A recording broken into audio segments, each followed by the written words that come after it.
Papo Mix Carreira, um guia para sua vida profissional com Alexandre Slivnik.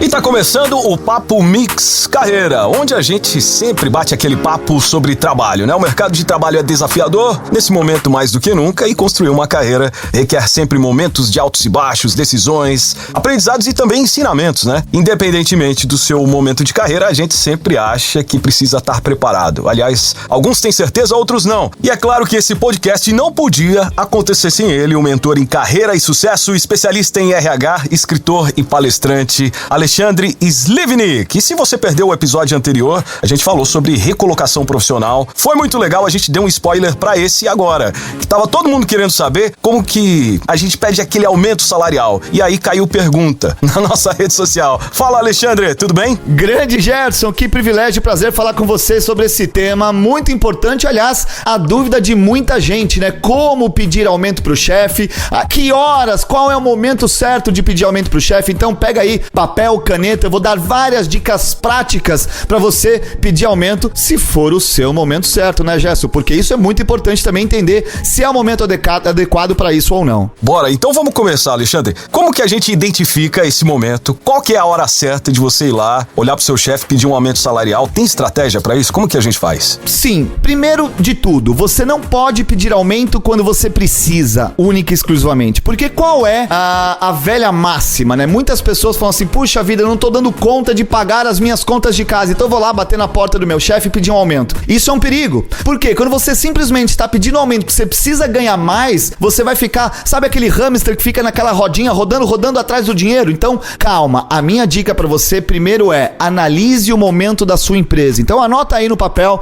analisar o momento da empresa. O que é o momento da empresa? Será que a empresa está crescendo? Porque se a empresa estiver demitindo, estiver com resultados ruins, se você chegar na porta do seu chefe para pedir aumento, ele pode mandar você embora. Então tome muito cuidado com o momento da empresa. Se a empresa está contratando novos profissionais, se a empresa está saudável financeiramente, opa, agora eu vou pro passo 2. Passo 2 é entender qual o impacto do seu trabalho para os resultados da empresa. Por quê? Quando você for pedir aumento, você precisa justificar o aumento que você quer. Porque se você chegar pro seu chefe e falar assim, chefe, o meu aluguel aumentou, então eu preciso receber um aumento de 20%. O seu chefe possivelmente vai dizer, infelizmente não posso dar esse aumento. Mas se você falar, chefe, o meu trabalho impacta em tanto no resultado da empresa, eu vendo tanto para a empresa, e se eu conseguir esse aumento, eu tenho certeza que eu posso me dedicar ainda mais para aumentar em tantos por cento o resultado da empresa. É isso que o seu chefe quer ouvir. Quer saber o quanto você pode melhorar os resultados da empresa. Então vamos lá, dica 1. Entenda se a sua empresa está contratando, se está demitido, se está bem financeiramente ou mal financeiramente.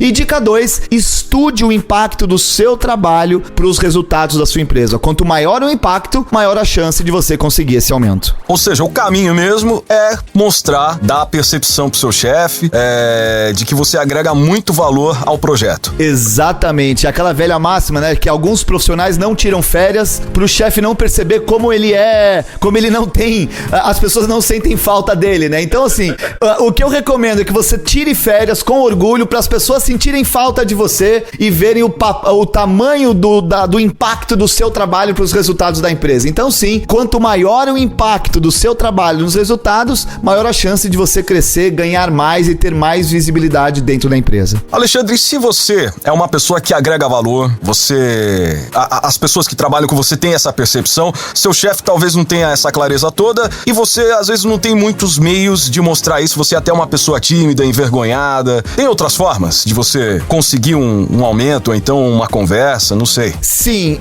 existe diversas formas de você conseguir essa conversa. Primeiro, a minha recomendação, independentemente de se é o momento de você pedir o aumento ou não, qualquer relação de trabalho tem que partir da transparência.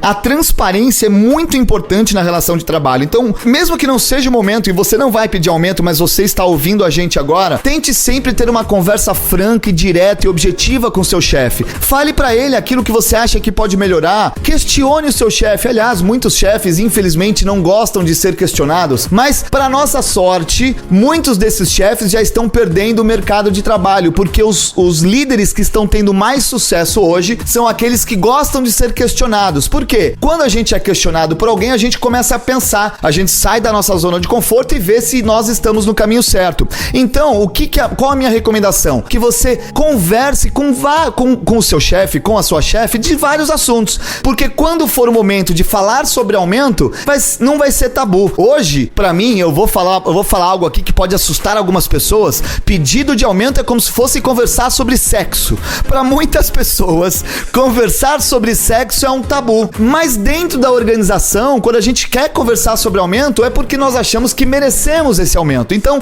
não poderia ser um tabu. E para que isso aconteça da maneira mais natural, você precisa ter essa abertura com o seu chefe. Mas não adianta você só buscar essa abertura no momento de pedir aumento. Você precisa buscar essa abertura no dia a dia, na relação que você tem quando você vai tomar um cafezinho com o chefe, na relação que você tem quando você chega para conversar com o seu chefe. Então, abra as portas dessa relação que você tem, obviamente, mais chance de ter sucesso. E, aliás, outro dia você estava falando que muitas pessoas pedem demissão nem sempre da empresa, mas do chefe, não é? Porque você tá falando de liderança, e eu já ouvi uma história de que um chefe deixou de falar com a pessoa que pediu aumento, que tocou no assunto, e o argumento que a pessoa estava utilizando é que o mercado todo, as outras empresas, as concorrentes, pagavam melhor. E aí o chefe parou de falar com a pessoa. O que você acha sobre isso? Então, sabe que um chefe que tem medo de conversar com seu colaborador sobre aumento ou tudo mais, esse é um chefe que provavelmente vai ser substituído logo mais.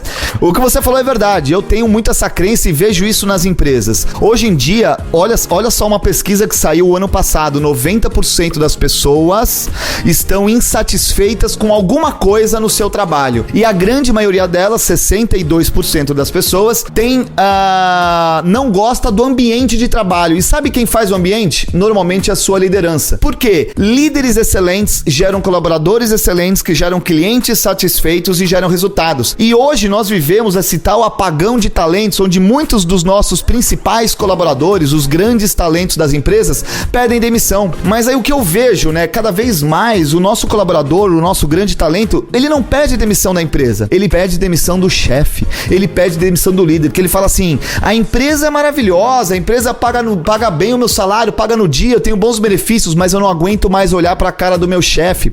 Vejam só, as empresas, eu trabalho muito com a Disney, que é uma das empresas mais amadas do mundo, e a Disney não paga os melhores salários. Mas o que ela faz para reter os seus colaboradores ou para engajar os seus colaboradores? Ela trata bem os seus colaboradores. Então tem uma frase que eu aprendi com um grande amigo chamado Elias Leite, que muitas pessoas, né, que falam assim: eu não invisto no meu colaborador, eu não treino o meu colaborador, porque se eu invisto dinheiro em treinar o meu colaborador, ele pode ir para minha concorrência. E aí o problema é quando a gente não investe no desenvolvimento do nosso colaborador e ele fica na empresa, né? Então a grande frase para a gente responder essa questão é a seguinte: você que é líder de uma empresa ou trabalha numa empresa, treine muito bem o seu colaborador para que ele possa sair, mas trate muito bem para que ele queira ficar. Eu vou repetir: treine muito bem, desenvolva muito bem o seu colaborador para que ele possa sair, mas trate bem para que ele queira ficar. E ao tratar bem as pessoas dentro da empresa, a gente vai melhorar o ambiente, e com isso ele não vai querer pedir demissão da empresa e muito menos do seu líder. Legal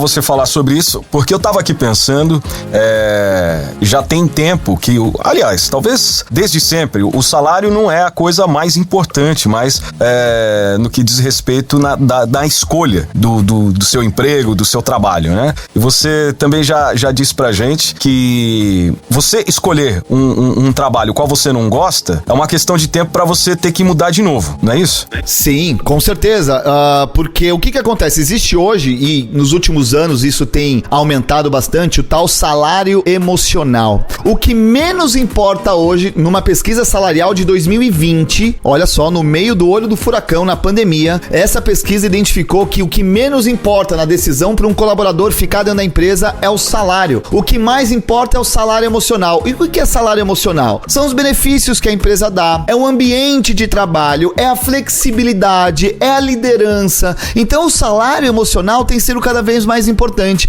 Quantas pessoas eu já não tentei contratar pra trabalhar na minha empresa, eu falo, eu te pago mais. E eles falaram, não, eu não quero sair daqui, não é pelo dinheiro. Eu não quero sair daqui porque eu sou feliz fazendo aquilo que eu faço. Então, o dinheiro que a pessoa recebe no final do mês, cada vez mais que o tempo passa, tem menos impacto. Então, nós precisamos buscar um ambiente saudável. Afinal, nós passamos 1/3 da nossa vida trabalhando, 1/3 da nossa vida dormindo, e o outro terço livre. E se nós não fazemos, não estamos felizes fazendo aquilo que a gente faz, o último terço que sobra, a gente vai estar amargurado, falando mal do nosso trabalho. Então, vamos sim buscar um ambiente saudável para se trabalhar. E o dinheiro, com certeza, não é tudo nessa relação de trabalho. Com certeza. Alexandre, na época dos nossos pais, era muito comum a gente ouvir falar de pessoas que entravam numa multinacional e lá permaneciam por 40 anos, se aposentavam e tudo mais.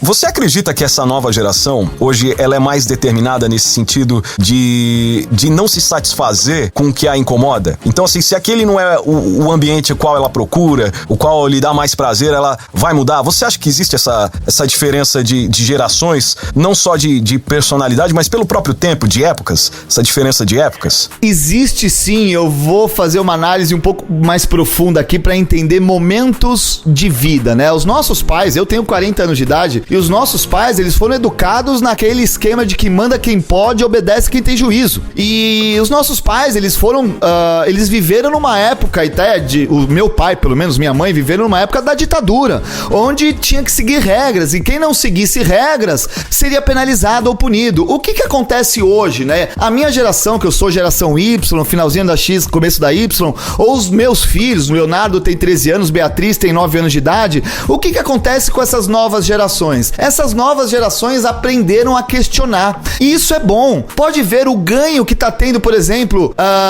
todas as comunidades, até recentemente, né, LGBTQI+, enfim, todas essas conquistas que o nosso universo tá tendo. Por quê? Porque essas novas gerações são mais questionadoras. Elas não aceitam simplesmente um sim ou não. Eles querem saber o porquê. E isso é maravilhoso. Claro que muitas pessoas que viveram lá no tradicional, você pega o meu pai mesmo, quando vê um colaborador ou uma colaboradora da nossa empresa questionando algo, ele fala assim, mas por que ela tá questionando? Eu falo, ela tá questionando justamente para que a gente possa refletir se aquele é o melhor caminho ou não. Então, o que... também, né? Exatamente, a gente precisa melhorar em conjunto. Então, aquele pensamento do passado, onde manda quem pode, obedece quem tem juízo, não funciona mais para os dias de hoje. Então, é preciso sim dar espaço para as pessoas questionarem. Pensa só, hoje tá chegando no mercado de trabalho, daqui 2 ou 3 anos, aqueles que já nasceram com uma tela touch na mão. Ou seja, a tecnologia já vem inserida nesses profissionais que estão chegando no mercado de trabalho agora.